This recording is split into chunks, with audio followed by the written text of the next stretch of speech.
the week ahead.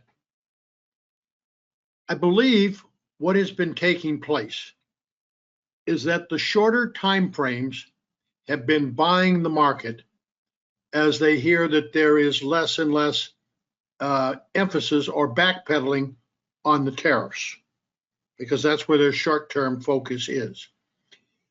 Part of what I say is based on reviewing the structure of the market coming up on the rally. The structure does not indicate to me that there's stronger buying. It looks more like short covering, and particularly very short-term traders.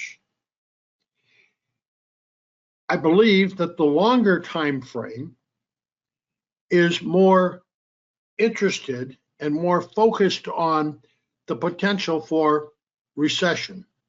So you've got the longer time frame looking out down the road a bit, and the shorter time frame looking to see what's here right now. And I think what is the remaining gap is my focus for next week.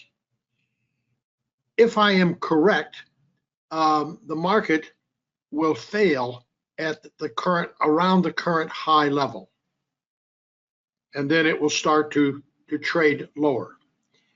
If I am incorrect, the market will fill the gap and find acceptance back in the upper distribution, which I have outlined there.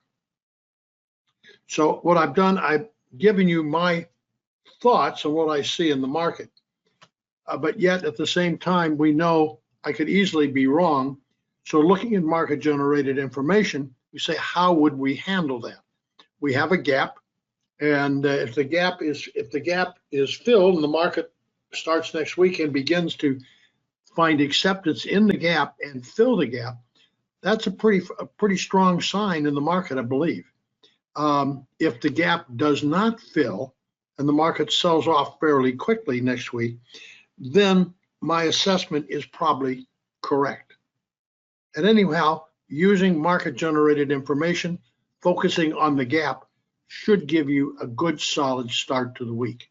Thank you. Have a great trading week.